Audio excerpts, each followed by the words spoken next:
Hi, we're learning how to solve quadratics by factoring.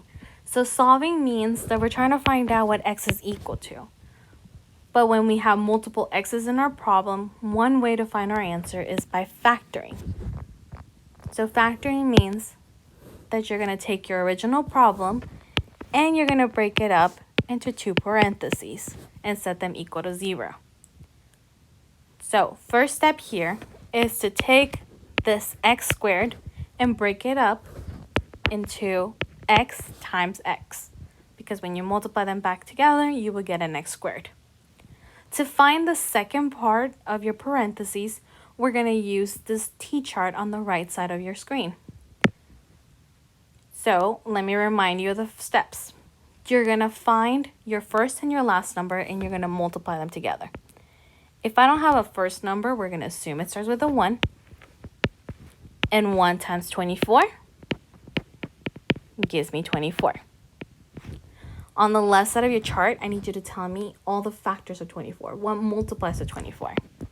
For example, 1 times 24, 2 times 12, 3 times 8, and 4 times 6.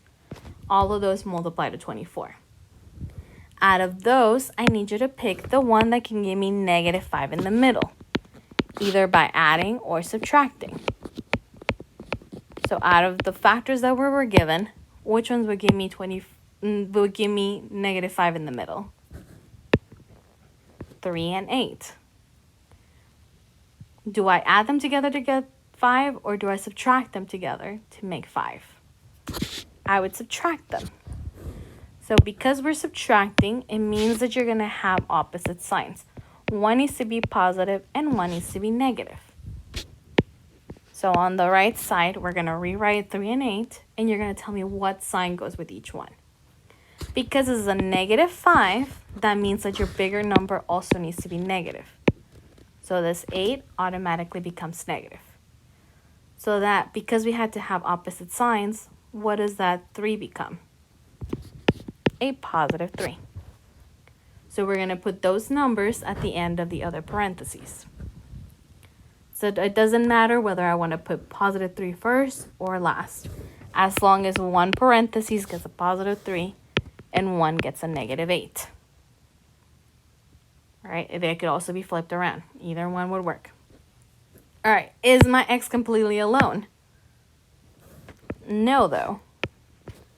I still have a +3 and a -8. So to get my x alone, this is a brand new step here. You're going to set each parentheses equal to 0.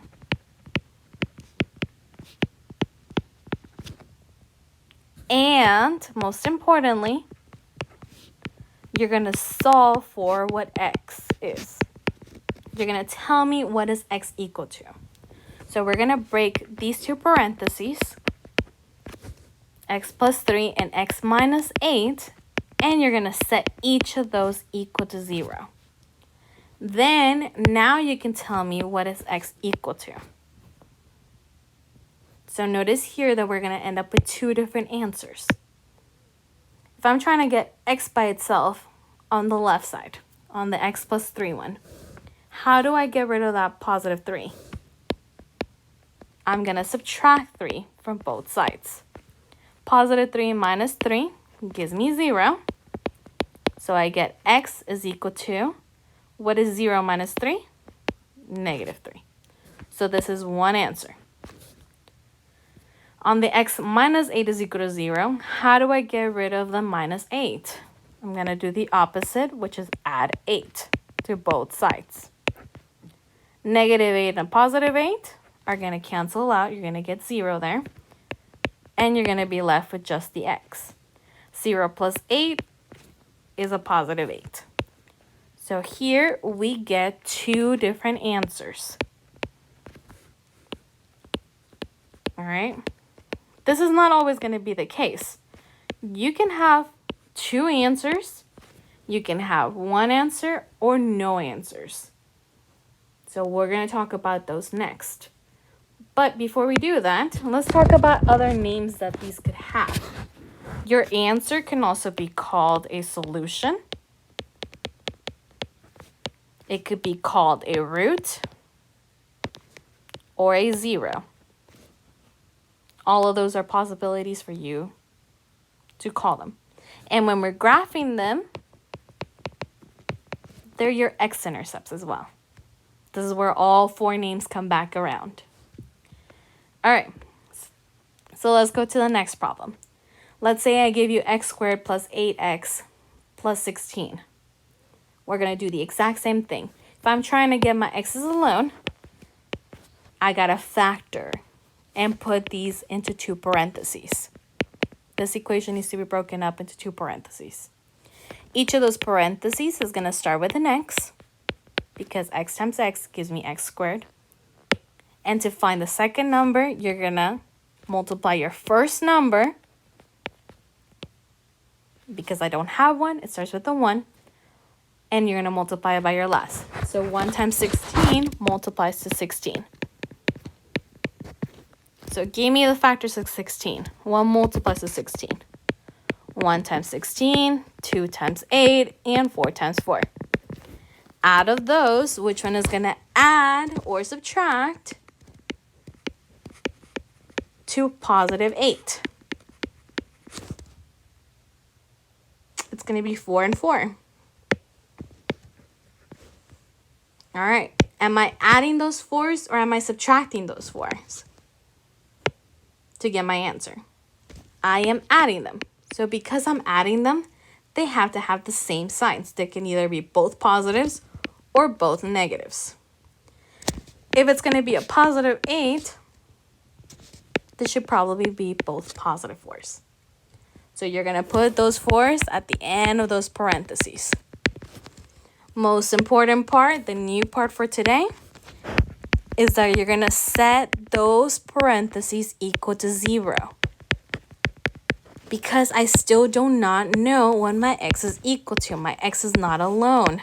So I got to set them, each of those, equal to 0. How do I get what x is equal to? If I'm trying to get the x alone, I got to do the opposite of that 4. So I'm going to do minus 4 from both sides. Positive 4, negative 4 cancels out, gives me 0. So I'm left with x. And 0 minus 4 is negative 4. Same for the other one. I'm going to minus 4 from both sides so that these two can cancel out. And you're left with x is equal to negative 4. All right, so these would be my 2 answers. But what do I know? What do I notice about both of those? They're the exact same thing, right? We have x is equal to negative 4 and x is equal to negative 4. So I only need to write down my answer 1 time. So that means that this one only has 1 answer. 1 root, 1 solution. And it's just x is equal to negative 4. All right, last one do we talk about? Is let's say we have x squared minus 2x plus 4. All right, if I'm going to break it up into the 2 parentheses, we're going to multiply your first number times your last. 1 times 4 is 4. Factors of 4 is 1 times 4 and 2 times 2. Out of those, which one's going to give me that negative 2 in the middle? 1 plus 4 is 5. 1 minus 4 is negative 3. 2 plus 2 is 4. 2 minus 2 is 0. So neither one of those can give me negative 2. So that means that there's nothing that I can break these up into to give me those numbers. So if you cannot factor it, that means that this one has no solutions. No roots, no zeros, no x-intercepts.